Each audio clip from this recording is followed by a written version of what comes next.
Bismillahirrahmanirrahim. Assalamu alaykum. Hörmətli izləyicilər. Partlayan Sükut proqramımızın 4-cü saniyəsini görüşənlərinə qızğın qarşı alırıq. Mən Abdullah Yılğun. Qadirli qarindaşlar, bugünkü stüdyomuzda yana qimmatli mehmonimiz o'tgan saatımı təklif qilib proqramımızda mehmon bo'lib kelgan, qatnashmagan hörmətli Abdurrahman Hasan akamizni təklif qildik. Qimmatli vaqtingizni qilib kelganligi uchun ko'p rahmat aytamiz. Sizlarga rahmat aytaman. Rahmat. Qadirli qarindaşlar, bugünkü söhbətimiz yana o'tgan saatda, o'tgan saatımızda qilib qolgan yerdan boshlab davomlashtiramiz. O'tgan saatda yana shu bir qisqartib o'tsak, birinchi qatimliq suhbatimizningki natijasi qanday bo'lganligini, xalqaro axborotlarda chiqqanligini, uning keyindinki Anqaradagi ishlarning qanday bo'lganligini degandek masalalar to'xtaldik. Va kep to'xtagan yerimiz shu albatta har bir millatning yetakliguvchisi, millatni har xil sohalarda yetaklab mang'uvchilar bo'lgan bu olimlar, ziyolilar va u millatningki puldor boylari bularningki rolini aytib muhim ekanligini so'zlab shu yerga kelib to'xtagan vaqt munosabati bilan inshaalloh bugun o'sha yerdan boshlab kirsak, siz vatanda şu iqtisodiy jihatdan ish dunyosida, shu tijorat sohasida cho'ng ishlarni qilib, ta o'sha 2017-ninki oxir bir şey chiqqischa bo'lgan araliqda bu tijorat bilan shug'ullandingiz, nurg'unlagan siz tunuydigan tijoratchilarning bu vatandagi birdan yo'qolib ketayotganligini his qilib, andikin o'zingiz chiqqanligingiz degan boshqa suhbatda yine çoğun ticaretçilerden Xitoyninki şu zulüm bilen yo'qolib ketganligi, nurg'unlarning izlari yo'q şekilde ta bugungacha bu ishlar bo'lyapti. Uzun yillik tijorat deymamizda vatanda qilib, albatta nurg'unlagan xalqimiz Xitoyning bu besim zulmü bilan o'zining kundalik turmushi, kundalik qo'sqini beqish qo'ydi.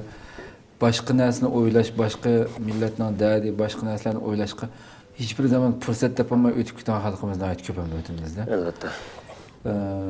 Ama Xitoy ya bilim jihatda yetishib qolgan insonlardan baq qo'rqidi va pul egasi bo'lib qolgan insonlardan ham nayt qo'rqdim. Chunki qo'shiq to'ygandan keyin inson degan insonning fitrati bor narsa bu, boshqa narsani o'ylaydigan vaqt chiqadi. Başka xilma-xil dünyani ko'rib ko'zi echiladi. Xitoyning zulmlari buni tabiiy mayli u his qilib qilmay uni biz selishtirg'isi kelib qoldi shu hamda.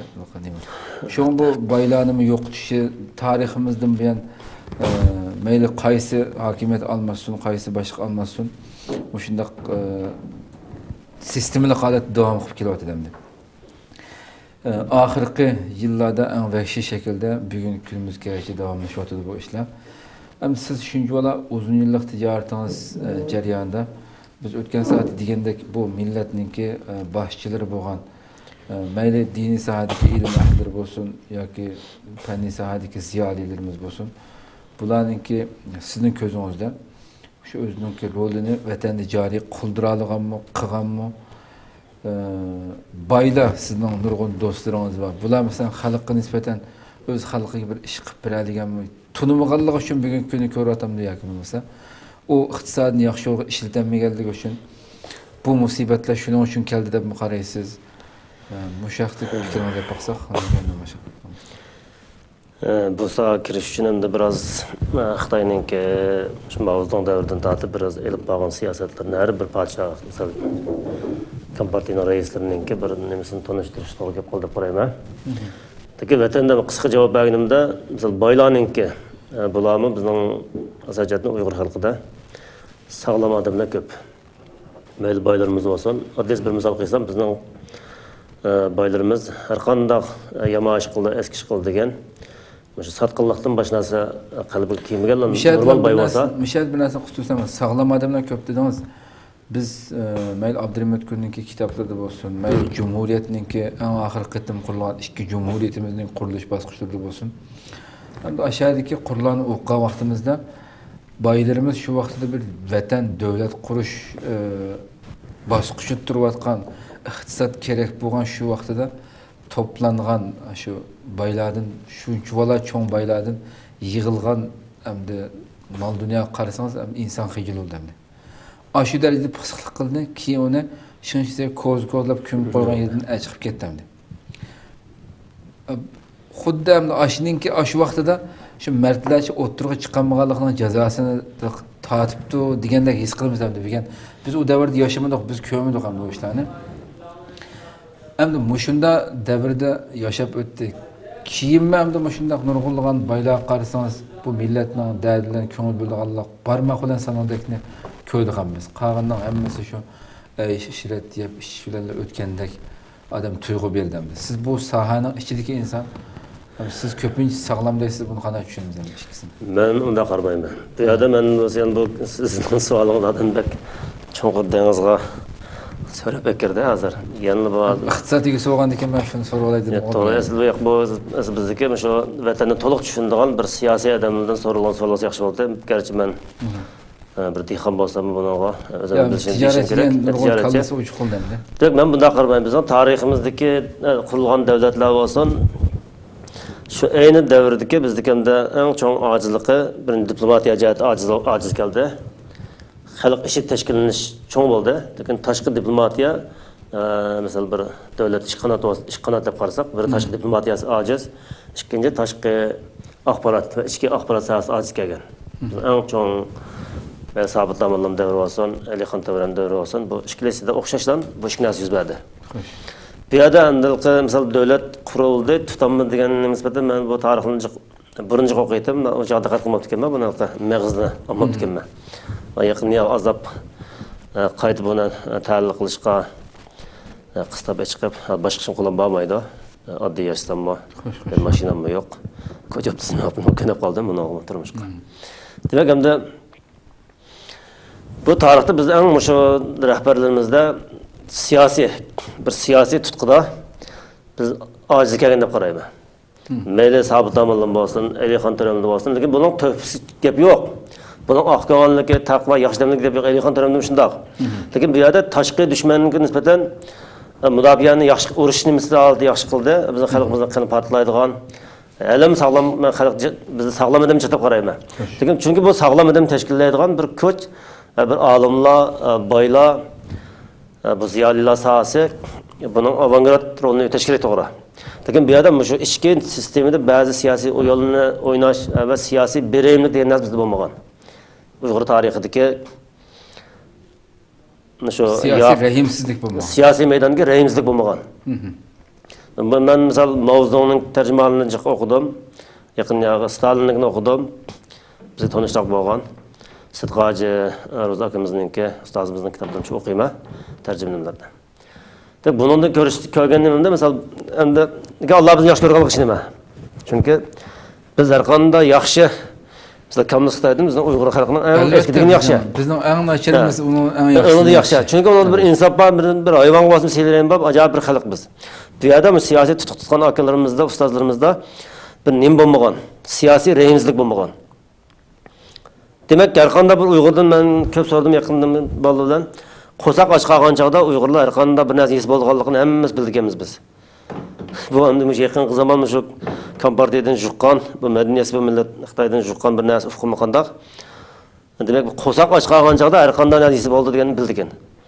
Lekin bir ummat, bir davlatning xalq oqimizda turgan bir siyosiy rahbarninki qaysi o'rinda bara ishni xato qilib qolishi ko'zimizga men bildigan bir yoki bir diniy hukm hadisga to'g'ri kelmasdan tilab ketadigan bizda bu jihat alamma ojizlik bor. Bizning o'tgan tariximizda siyosiy beremlik, siyosiy maydondagi biroz o'yin masalasida biroz kamchilik deb qarayman.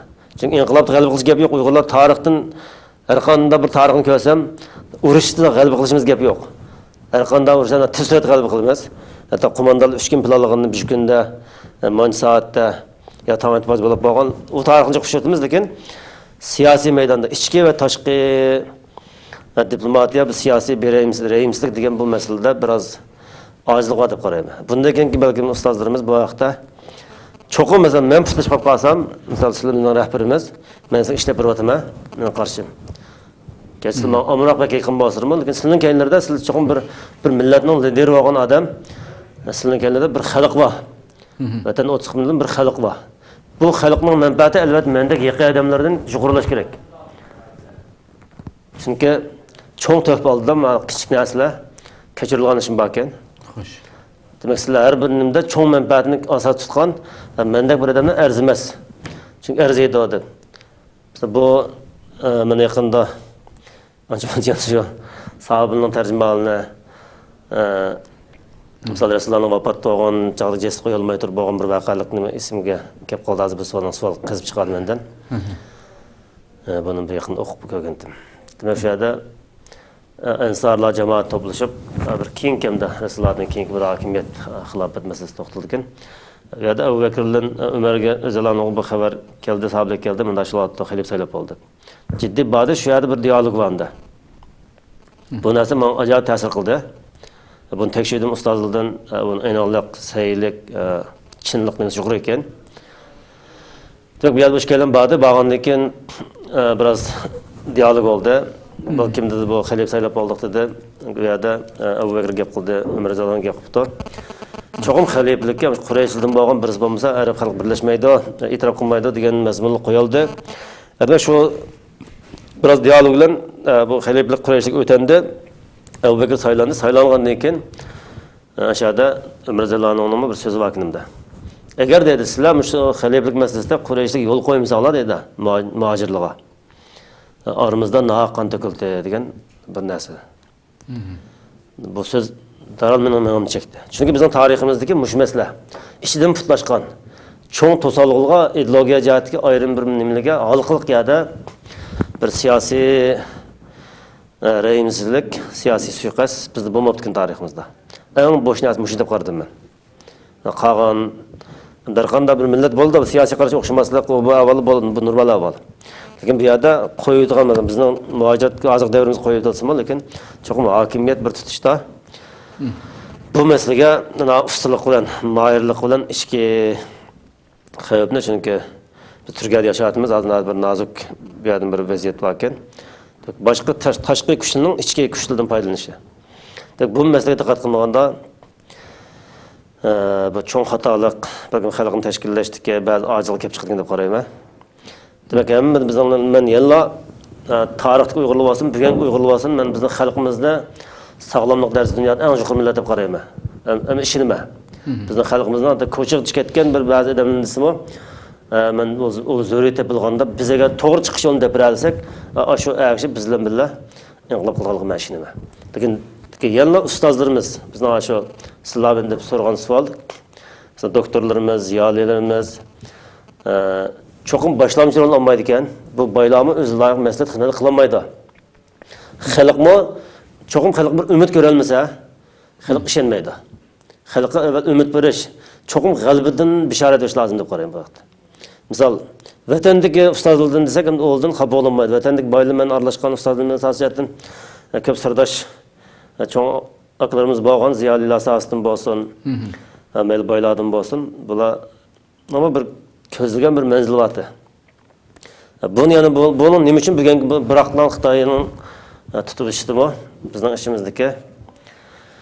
Umum jihatdan yana ojizlik, o'zimizning tashkiliy sistem bo'lmagandan keyin Xitoy qadam-qadam misol Jiang Zemin davridan boshlangan bir siyosiy programmalar bor buningki. Men buni bugun Xi Jinpingning chiqishidan bo'lib ketib qaraganda men buni naqoyil. Ya Xinjiangning kelishi bilan yani oldiki nimasining kelishi bilan emas, bu Kompartiyaning bir bosqichlik yadroliq siyosiy plan deb qarayman. Chunki men hozir deb o'sam bo'ldi, agar vaqt bo'lsa, qisqa bir og'izdan so'zni bir tushuntirib deb kelsam, buni yezib yaqinda tayyor qildim. Mayli. Demak, vatandagi boylarimizdan, ustozlarimizdan, bizning Abdulmutt Amallam. Misol, sizlar ba'zi hayron qollar. Misol, ko'chisining og'zida 3 ta kamera yaqirtiqliq. Demek bu xalq işindiğen bir alim adam. Uyghur xalq işindiğen, meyli ziyalisi olsun, meyli beyi olsun, xalq işindiğen. O da qo'rqmaydigan işindiğen. Lekin Jumaxet degan bir odamni sizlar nimadan ishlab ko'rib turdim, men chiqqan chaqimda, sizlar videoni. O odamni xalq qo'rqaydigan hurmat qildi odam ava. Xalq qo'rqib hurmat qildi. Lekin Abdulmutt Amallam, Muhammad Salih Davallamga har qanday bir ziyalisi, har qanday bir Uyghur xalqi yurgan gapni deyalaydigan bir sog'lom xalq işindiğen odamlar. Lekin xalq qo'rqmaydi, xalq amin bo'ldigan. Meyli dini sahib, meyli ziyali, meyli mektep zat bir namaz okuyduğun, okumaydıgan Uyghur halkı işindiğen neden bu la. Bunu yoktu etti, bunu ondan birazdan kendi toxtalsak. Bu adamlar çünkü köresek lan, sen neyim için köreştiğin bu demek halk arif değillik. Mesela dervazının 5 tal kamera, koçsunun A koçsunun B koçsunun 5 boğan diken, qanda bir adam çip çıksa lan, özüm ballardan tuqqandan başqa. Sen neyim için köreştiğin de o qo'rqosh bizni halkның işindiğen alimlerinin arif değil Uyghur halkı. U yerdagi bo'lgan kim nima? Xitoyning asosan shu 70 bir dastlab 25 turni e'lon qildi. 2014 ning oxiri, 2015 ning oxiri, 2016 ning boshlarida 75 ni bir e'lon qildi. Misol odamning burd qo'ygan, chechni manda qo'ygan, kiyimni manda kelganda turbek chiqsana bog'lanmaydi. O'qituvchi misolab kim 125 ni bir chiqadi. Ba'zilar sizlarga kelgan bo'ldi, stolda ko'rdim. Demek iç gözünün açılan bir siyasi xıltaqılını koydu. Qanda Uyghur dağılınsa zat birden tutman deb. Hiç kim bunun teşvik qilmaydigan bir siyasi bir qistirmini, bir politik o'yinda bu yerda. Demek buni hammani yig'inchoqlagan chog'da shu 3 xil kuchni o'zi oshkorim deydi hozir yaqin yerda deydi. 3 xil kuch degan ma'lumot terrorizm, bu imoya qilishga ma'lum qalbaq manda keldi. Yurgidagi maqsad Xitoyning bu 3 xil kuch degan kuchi. Birinci alim. İkincisi bayla. Üçüncüsü yaşla. Yani vatanның ve halkның g'amini yeydigan bu 3 xil kuchni bir nimani ko'rsam qiyomat kunida tunji hisob bir g'alaba 3 xil kuch ekan. Alloh tunji hisob oldigan shahidlar, olimlar, baylar ekan. Bu xizmat qilgan ekan. Bu 3 xil kuch aslida davrning, zamonning javobgarligimizda. Bu 3 xil kuch olmay devletmi bo'lmaydi ekan, vatanmi bo'lmaydi ekan. Mana o'xshash oldi ekanmiz-da bu taqdirimiz. Hamma narsamiz qoladi ekan. Hamma yerda misol jimi imtiyozli sharoitimizdan ayrilib podisholashga majbur bo'ldik hozir. Demak, kunimiz shunday bo'ldi ekan. Bu 3 xil kuchni tozalab etgandan keyin Xitoyning maqsadi bu bo'ldimda. Aslida maqsad 3 xil kuchni tozalatish bo'ldi bu yerda. Buni tozalab etgandan keyin vatanda qolgan xotin, qir, ayol mesela bu onun neymiş kalaydı? Mesela hazır bu 3 xil kuchdan boshqa yana mesela 4 yoshdan 3-sinf o'quvchilardan tortib ta yuqori universitetlargacha hamma o'quvchilar ko'radi Uyg'urning. Demak Uyg'ur xalqining 60% hozir turmush lager, maktab, ishlaydigan zavod, korxona hammasi oyda bir taloq chiqadi. Bir 15 kunda. Demak bizning 4 yoshli bolalarimiz hozir oyda yig'ilishdan 2015 yana bir narsa esim keldi deydi. 2015-yilda bütün 3000 bola yig'ilgan Qashqarning davlat va rayon maktab salonida buni yemek-ichmak masalasida ishga oshxonasida bir narsa ishga oshxona ochamiz. Lekin yemek-ichmak, say, ko'ktot, tuz, un, yog', go'sht hammasini beradigan bir Xitoy shirkat qildi. Shu shirkatdan ekkagan to'g'ri go'shtni ishlatdilar, shu ekkagan qo'y go'shtni ishlatdilar. Osh ekkagan kalgo'da bütün xom materialni shu ta'minlab berdi. Deb buni qilib hisob bo'ldi. Bu masalada biz nimani ta'lil qilamiz, qanday o'ylaymiz, yani buni ustozlar qoldirma. Chunki bizning bu sohada ish qilayotgan ham ko'p ekan. Demak, maktabning yemek-ichmakidan tortib monopol qilindi. Bolalar burun 15 kun tortib bir oyda bir taloq chiqarganda. Demak, Uyg'ur xalqining 60-70% Uyg'ur xalqi hammasi ko'radi. Faqat taloq qolganlar hozir pulni topolmaydigan shu uyga misol akishchidimda. Buningdan qartlar bu gap kishirib ketdi. Bu aksh qanday vaqt edi deganda, misol mening oilamda hozir men Abdurahmon Hasanninki jamoat xarakterlik biz 50 necha dadam mutavalan nüfusu var bir cemaat dadam mutava. Çoğunda musiqi vaqtimiz. Demek onamninki davamlıq bir bank hisobatida 4-5 özümün. 100 ming dollar tavdi pul tamam zapas turdi. Onam bizga bermaydi pulni. Çünkü biz jiq bala qiynalib qolamiz deb. Demek mening onam tutilgandan keyin mening oilamdagi hozir mesela shu 28 nevri bor. Vatanda. O nevrinin ballardan başqamda. 28 nevrinin nima yapayotganligi, nima qilishayotganligi men nima qilmayman. Chunki bizning hammamizninki nimasiga men aslida onamdan yodroligimizda qaysi turmush masala ko'rsa, biz hal qilib kelgan vaqtlar. Lekin hozir yosh bolalarninki nima yapayotganligi men qo'rqaman bu masaladan. Men shu ba'zi gaplarni deyishimda ba'zi odamlar bu saralab qolganmiz yo'lni to'g'ri ketib borma. Menda ta'liq qilish, tushunish qilish mumkin. Demek ben ahıl vaziyetini yaxshi tushunaman. Chunki burun mening shirkam bir qadam qo'l solingan hisobotga. Misol meningga qo'yib turib kichik masala. Misol Urumchidagi G'arb yulduz guruhi. Rabiya xonning so'rtlari bilan yonma-yon Biseptiki. So'saray, mehmonxona, G'arbiy Yulduz. Bunun xo'jayinlari Feyzvatliq tegi Bekir hacım, yani bizim hacım deb 2014'te bu ailenin kiliniga o Qashqarga hacım deymiz, odam elib ketdi. O'mi bir cho'ng iqtisodi va cho'ng boylarning birisi Qashqarga. Bu odamning qiziga pasport ishlab berishni menga shaktimga ichidi, ayoli. Oyfka 30 ming pul chiribdi. O'sha chiqarib bersa deb. O'zim hayron qoldim. Misal bu ayni vaqtda ham G'arbiy Yulduzga Go'roy degan bu bir cho'ng shirkat, Uyg'urlashlik eng cho'ng boylarning qatoridagi oldingi qatorlik boylar. Uni oldiga o'tirganda ya 3 va ya 4 va bo'lsa, Nurtay hacım shu qatorlik chirdigan 4-5 dinning birisini bo'lar. Tek o'g'linki o qizlarning nopozini menga balkimlikin berdi. Bir bunu elib men o'zim hayron qoldim. Qanday olib men bir telefon bilan biz Vanglochen bilan bo'lgan munosabatda shunday yaqin. Anda odamlar. Shu Vanglochen tushib bilan yanimiz keldi keyinga. Nima ismi? Jon Chunshan keldi. U kelgandikilan o'g'lim butun iqtisodi boshqa moliya idorasidan bir oyda bir cho'ng jamoat 4-5 okning bolalari tabi chiqim xarajati 100 ming yenda chiqib qolsa, 100 ming yenda. Moliya idorasidan tasdiqlandi ular.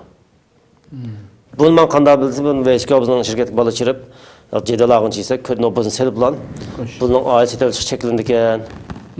Hatta deb angi u hatta VSK o'tgan qiz bola mehron qopti. Hatta bunun şirketning hisobi to'g'ritilgan shirkat ekan. Chetelsiz bo'lmaydi ekan deb qo'lga berdi. Keyin chiqqanidan keyin ochimiz onasi qiz bolaning. Telefon qilib men akasi desam, kulib ketib, men bilmay chiqib qo'lan deb echigandim xabamasida. Ya ben haber neymiş var kan desem. Bir ayda 100 ming yuandan oşup pul alsa, ular maliye idarasına kol koydurup aldı ekan. Demek Vanglochen çıkılgandan keyin o bay en çoğun bay to'g'ritilgan gap hisobda. 3 ming ko'dan ashib kelsalar ruxsat oldi ekan u. Ya 3 ming ma shaxslar bank ishidan olib bir guruh, ular biza cho'ng paxsat va mehmonxonalar va biza kunligi bir 30-40 ming yuan mesela kuni tushadigan mehmonxonalar var foydasiga. Demek ki aşıdamın maşının meye yetmeydi. Mesela onun için mesela 15 gün maşın oldu da.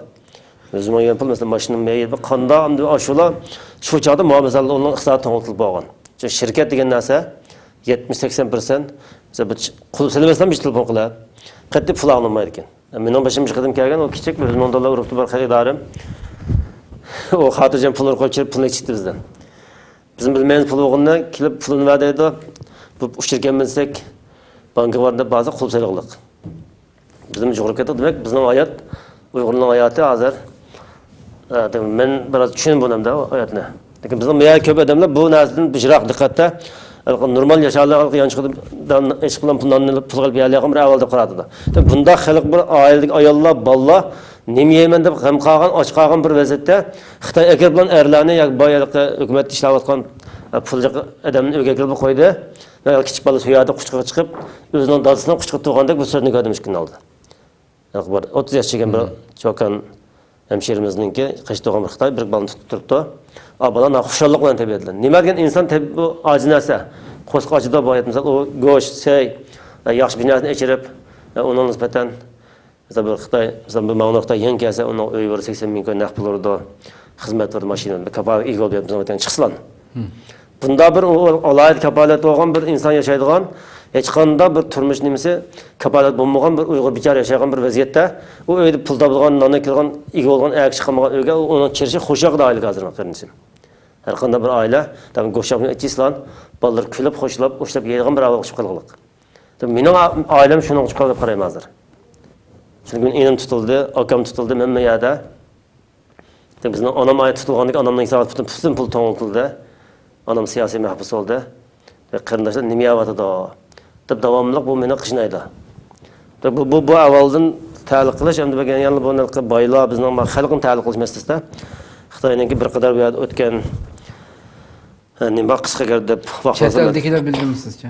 Ha? Chet eldagilar. Boylarni chet eldagilar his qila oldimmi? Chet eldagi boylar his qiladi. Bizlar chirib chiqayotgan boylar his qiladi buni biladi. Ya hozir kelib chiqmaydi. Ya hozir chiqmaydi, demak bir 2016-2017-da, ya 2015-da chiqib qolgan asos boylar, cho'ng shirkat liderlar buni yaxshi tushundi. Chunki shirkatning hisobini qilib solgandikilar hech qanday pul olish mumkin emas. Hisobotni ochtirib, Go'an tarmoqni sağlam bo'lsa Xalq ulaştırmaz. uchun ish qilmaganligini deymi? Xalq uchun ham bu yerda cho'ng ish qilinmaydi. Bu yerda misol shu bak qilib olganlari. Chet elliklarni. Chet elliklarning. Demak bu chet eldagi boylarni o'yitish masalasi yana bizning misol siyosiy Yana shu olimlarimiz, olimlar, siyosiy liderlar, ziyolilar bunda o'yitish nimasini qo'lga olishrak bo'ladi. Demak buni umidsiz. Misol men o'tgan bir Yaponiyada o'qigan bir qarindoshimiz bilan siyosat o'qigan Amerikada o'qibdi. Suhbatlashib qoldim. Xitoyninki bundan keyin taqdiri to'g'risida. Xo'sh. İkimizden farklı çıktı. Ben işini görgen Xitayning qalaqlardagidan obuzalım dedim. O Amerikada yazılan kitapta faqat Xitayni parcha etish maqsadi yo'q. Faqat tuzilma o'zgartirish bosqichi maqsadi bor degan gap dedi. O gibi tushuntirdi. Men dedim, bu dunyoda bu siyosiy g'arazini deb qo'yadigan Uyg'urdan boshqa millat yo'q deb qarayman men. Chunki bu siyosat degan bir tilning ostidagi bir so'z. Bizda tashqi chiqayotgan axborot gapning hammasi faqat gap yuzidagi gap. Yüzüdeki degan onun asli maqsad oldi. Xilmaylar hozir Amerikaningki Jungo iqtisodiy jazo jihatdan bir nechta turlik nimalarni qo'llanadi usulini. Misol savdoning ta'tir balansi hisoblanadi, boj degandek har xil iqtisodiy nimasini bular hisobga chiqaradi hozir. Xo'sh.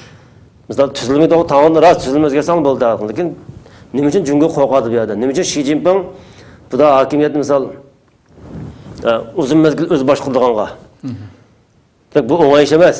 Biz buning uchun qalayimqanchilik kelib chiqdi. Jungo nisbatan bu qiyin bir narsa hozirgi hokimiyatni hozirgi davrda o'zi mangulik olman degan. Bunda bir qiyinchilik shu ustiga kelib qilish nima sabab degan Jungoni qutuldirib qolish hozirgi raqobatdan. Jungo demokratiyaga o'tolmaysa o'tolmaydi. Biz Rossiya o'tadida. Rossiya bilan ba'zi ushaq nimalar kesib ketgan bo'lsa-mu, Rossiyani biroz sapovat anında. Xitoy hukumati misol Kompartiya bilan men Tayvanga borgan. Tayvan xalqi bilan cho'ng qurulli xalqini solishtirsak, osmon zamin bir xalq. Hatto Tayvanlik nomus qildi. Men Xitoyni nomus qildi. Nomus albatta. Misol men Tayvanga berib, Tayvanning savdo ministri taklif qildi. Bir yig'ilishga, ajaga 3 Uyg'ur, bir rahbar, 2 tijoratchi edi. Men chedim birsiga. Bir tunganchi edi. Demak, bu qog'alning iqtisodiy salohiyati yuqorisining 100 milliondan ko'p pul sanoat chiqdi va Tövünün 10-15 milyon pulu var da. En kembag'allar biz. Lekin ya da ministerning nimasiga bilmadik nima maqsad olganligini. Lekin bizga 50 ming dollar pul salsanglar, mishakil zavod, texnika, ishchi hammasini biz qilib beramiz. Faqat sizlar ochganda qimmat qarshiliqni to'sal qilmaymiz. Mishakil agar nima qilsang bo'ldi degan bir qulqimiz dedi. Bu gapni Uyg'ur nimaga? Uyg'ur karxonchiga. Biz kichkam demak u yerda. Demek bunlarımız sebebini qilib boqdik. O 7 aramızda 15, 18'den 15'e şu Xitay solganlar.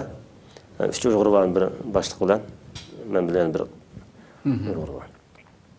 Demek Janjishna vaqt yozgan bir yo'l bor ekan, chet bir yerga chiqdik, chiqib kilash poyezd chiqdik, poyezd chiqqandan keyin Tayvanlik Xitoylar hatto orliqni yaqin o'tamidi. Biz poyezddan oldida o'tgan. Bu yerda o'tirib keyin eng keyinga o'tadi ular. Qilib bir-birini malqa. Da gap qilsimi, mensmiganda katta so'zlab jaldimi? U illiq, ular bu g'arb dunyosini, g'arb qimmat qarshiligida shukur kas qildi. Tayvanning sapojati juqjuqra. Ma Kompardiyada sapa degan mavjud emas. Taq buni 20%ning ishimizda saqchi hukumat ishlayotgan odamning ishlardimi? Bizda bu siyliq gap qilish, bir odamning bir odamiylikni hurmat qiladigan bu yer emas. Bu xil bir qaloq nopusi bilan Kompartiya dunyoda o'zgarib bilan ayni qalolaydi deydigan bu ta'lik kamidim demak. Bizdan ayaq o'qigan, biz 15-20 yil chet elda siyosat o'qigan bir odamlar fulmani osonla o'zgarib ketadi deb o'ylaydi ekan. Bu unda men unda qarmayman. Chunki bu Kompartiya kommunist tuzumni o'zgartib o'tib keldi, bundan saviya yo'q. Bu anda mavzuni shu yana ibtidoiy jamiyat mavzuning siyosatiga ichki qismini bostirib o'tishni nimasi qo'llandi. Bundan tunji qurbon Uyg'urlar bo'ldi. Balkim bu Xitoydan ko'chish mumkin. Chunki mavzudan o'rmon kesish bo'lsin, u bir xil madaniyatdan qiladi deb 4 kishi deb ism qo'yib, o'zining nodon odamni biroz tozalab etgan. Xap qilgan ham tozalab etgan. Bugun kun unda tozalayman desa, bu axborot dunyosi Uyg'urning da'di dunyo anglanmagan bilan Xitoyning o'tgandagilar bu unda qilolmaydi deb qarayman. Chunki bizga fursat bor, umid bor, men ro'yxatda turug'liq. Bu bizning o'qigan odamning fikri bor, siyosat o'qiganlar. Bizning diniy saodiqligimiz bu jim bilan turug'liq. Mesela bunun jim duruşmu qanday masala? Da men ba'zir dedim. Men Qur'on bir Medine'de bir Tabuk degan bir chaqiriqqa Rasululloh chaqiribdi. Shu chiqmay qolgan ening ilgirisida misol. Oyat bo'yicha bilib olgan payg'ambar bilan bir odamni o'tib ketgan sahoba deb. Biz uni ulug' yuksak bağırmaz, hürmetlaydigan bir jamoat o'tgan. Buning osh bir qitimliq chaqiriq ovoz qo'shmay qolganlik uchun 80 odam munofiq degan tomga bosib ketdi. Biz hozir Qur'on o'qisamiz munofiq deb chiqdi ekan bu. Boshqasi yo'q ekan. Demak, bugun bizning ustozlar biz asl da'vatgan, eliq boyni o'g'itadigan, tashkillaydigan, bu to'g oldigan, daqib birdigan bu odamlar siyosatchining olimli bu holatda. Bu kitobli qayloqliq va yer sharining havosi ko'maklik. Biz dunyoda qanday axborot nima sharoitida to'g'ri. Ya bular bu avvalda bu ustozlarimiz bu avvalda bu xalq o'g'onmaydi, uxlaydi. Bu boylama ta'sil degandek iqtisodni mablag'ini sanmaydi. Bu yerda umid kerak, umid bizning xalqqa. Çünkü har qanday bir siyosiy lider, mel Stalinni deyni, mel Mao Zedongni deyni, biz tanishdik bo'lgan. Bu maktab o'qigan tarix bek oz. Lekin bular jasorat, umid va xalqqa beradigan. Shu xalq tashkillangan. Liderning muhimligi. Liderning muhimligi bu yerda xalqqa ishonch berish lozim, ishonch, umid. Bu umidsiz qo'mondondan keyin erim mangmaydi. Mesela bugun o'qitib atiflar desak, bunun nimasi olmaydi. Misal Mao Zedongninki shuarlardan nadir shuardan birisi. Bütün dünya oyunlaştığı işler bizninki chet elda o'qigan, yangidan yetishgan siyosatchilarimizningki oyunlaştığı bir nimasi. Bir uzun so'zi. Vatandagi boylik vasitani jiqirib biladi buni. Lekin jani cho'ng'il bilish mumkin. Mao Zedongning shuarining yadrolik shuari askari yo'q millatning hech narsa olmaydigan bir so'z bor. Nadir so'z. Buni biz tushunmay ketganmiz. Men da hozirda tushunmay ketganman bu gapni. Bu ajoyib bir kuchli gap ekan bu. Şu bizde qolib qolganimizda bu Mao Zedong so'zi ekan. Askari yo'q millatning hech narsa olmaydi deb. Bugun men shuni aloqa qildim, o'ylab qo'ysam. Ondan keyin Deng Xiaoping davriga kelganda Deng Xiaoping biroz iqtisodiy nimani ichib, o'zining Xitoy xalqini, Jungo xalqini sal ma'rif jihatda sal yuksak tarbiyalash. Bu fikrga o'tibdi. Lekin bu o'tgan bo'lsa-mu, yana o'zining davri bilan bu narsa to'xtab qoldi oyga. O'zining hokimiyat taxtidan tushish bilan bu uzildi. Chunki Jiang Zemin taxtga chiqib, bu Jiang Zeminning misol Jungo Jiang Zemin davridan eng sanoat jihatdan taraqqiyot vaqt bir davr bo'ldi deb qarayman. Bu chaqda Jiang Zeminning o'tirib qo'ygan asos ideyasi, ya'ni bu Mao Zedong ideyasiga hukmron bo'lish, shu ideyani asos qilish, Deng Xiaopingning fikrini bir nazariyada o'tib ketdi bu. Ondan keyin uchga vakillik qilish. Uchga vakillik qilish degan bir so'zni bütün Jungo miqyosida qattiq taqat tashviq qildi. Bu gap hamda birinchi madaniyatga Jungo xalq vakillik qildi dedi. Madaniyatga Jungo xalq vakillik qildi dedi. Men o'chal bilmayganman, men shuni bag'ishlab deb qopdim, o'zim bilmay. Hamma oyog'ini chiqsan. Ikkinchisi ma'rifga Jungo xalq vakillik qildi. Demak, mushkilasdan demak hammasi Jungo xalq vakillik qilgan bunda. Bunun territoriyasi yo'q. Jungo xalq hamma vakillik qildi degan gapga emas. Madaniyat esa hamma narsa chiqqan gap, ma'rif demisi bor. Ya'ni bu ma'rifni ta'kidlagan ikkinchisida. Uchinchisida fan texnika va keng ishlab chiqarish. Buni Jungo xalq vakillik qildi ekan. Ondan shu bu Jiang Zemin davrida qurultay so'zlangan so'zi. Shu Jiang Zeminning hayotda shu taxt o'tgan vaqtda davomli oxirish bu ta'kidlandi. Uchinchisi keng fan texnika va keng ishlab chiqarishga Jungo xalq vakillik qildi. Aqdillar bu so'zning ish kuchini o'tmay shu hozir qurultay xabarida bergan so'zi qo'shib qo'yish to'g'ri keldi. Puhralga kengchilik degan ta'kidlab qo'ydi. Bu ikki narsa, bu xalq kim, puhra kim bu degan bir narsa mendan davom chekdi. Xalq kim, puhra kim.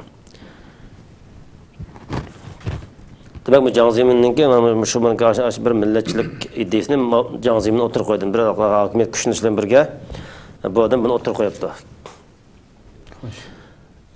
Ondagi yana qo'shgan so'zi buningki Uyg'urlarninki, Uyg'ur rayoniga, vatan Sharq Turkistonga Uyg'urlarning e'tiqodi, ideologiya asosini tutashtirishga gap ishlatdi. Bu eng bizga shu ziyon qilgan hozirgi misol vaziyatning boshini ishlab qo'ygan bu fikrni.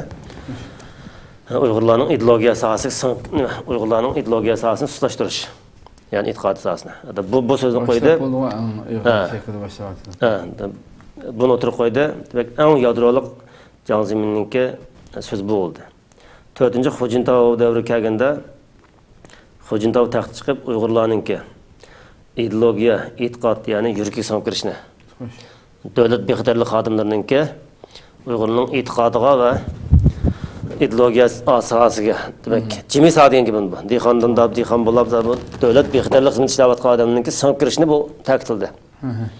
Siz degan vatanlik boylar, vatanlik olim nima uchun degan gapga, shu bizning vatanda biz bijim qolmoqlik. Bizning Uyg'urning yurkidagi, Dehqonning yurkidagi har qanday bir fikr o'tirg'a chiqib qolmoqlik. Chunki bu chog'da bu siyosatning Turkiston o'tirib kelgan bir narsa bor.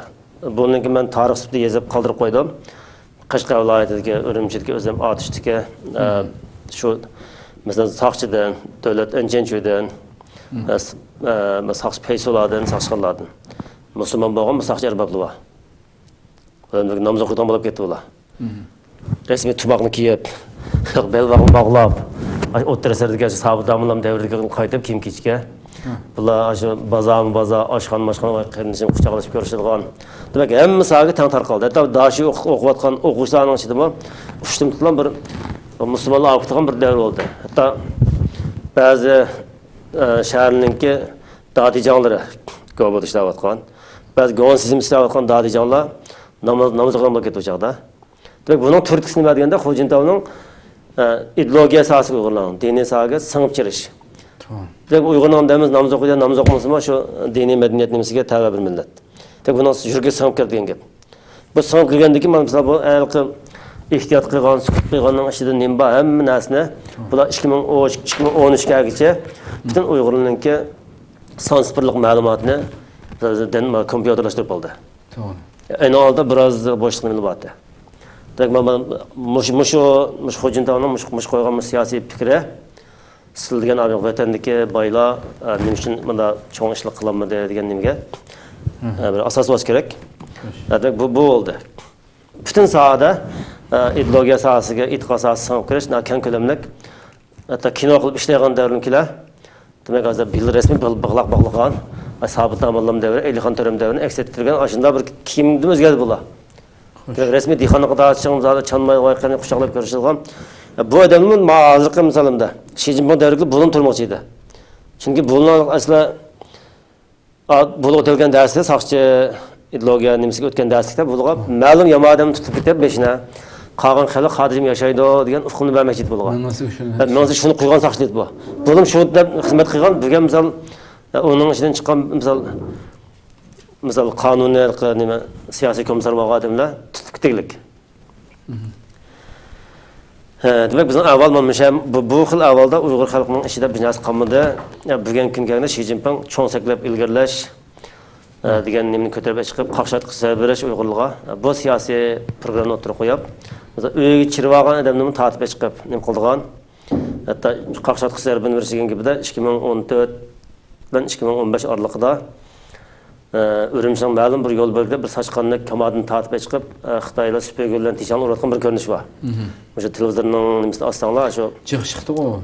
Sizlar ko'rib kelasiz. Shinjon xabarlar sochqonni Xitoylar urayotgan super tishonlar. Oshnasiningki yadroliq so'zi nima turtkisi? Qaqshatqich zarb berish deb, nimani sochqonni kamadini tatib urib, demek terörçünü aşında ne kılıç degan. Bu kim simbol qildi buni? Qaqshat qizarbini kimni dedi? O saçqan kim misali? Ben Uyg'ur o'xshay deb tushundim yaqin yog'i. Bizning saçqan o'xshab, bu dalilki bizning tam rasmlarning ismini mashina. Tam rasmim bor. Butun oilalarda tam rasmim bor. O joyda men bunda kallamog'anlikdan uni sirqamabdiman. Bu xil avvalda men Uyg'urlarda hech qanday bir narsa qolmadi. Shu bugunmi bu davlatni qutuldirish nimasida bu dunyoviy raqobatdan chiqish uchun bo'lar. Mesela bütün besim adamı harbiy jihatdan, misal xalqning ichki jihatdan tutib turish, tizginlash bu adam bu qattiq qiynalib yashab turadi bular. Lekin bizningki bu davr kuzatgan asl degan abiyanqi ustozlarimizningki bular kitoblarni eng kitobni ko'rib, dunyoni ko'rmaganmi yoki o'zining aqli bilan bir selishtirmamiz bo'lmaganligi uchun boylarimizning uxlayotgan xalqimizningki aktiv ovoz qo'shmayotgan sabablar bu deb qarayman. Ko'pdan ko'p rahmat. Sizlarga rahmat. Hurmatli qarindoshlar, shuna qilib yana vaqt munosib bilan yana temamizga kelib tugatib qolamiz qo'ni. Inshaalloh sizlarni ko'rishgacha sizlarni Janobi Alloh topshiramiz. Assalomu alaykum va rahmatullohi taala va barakatuh.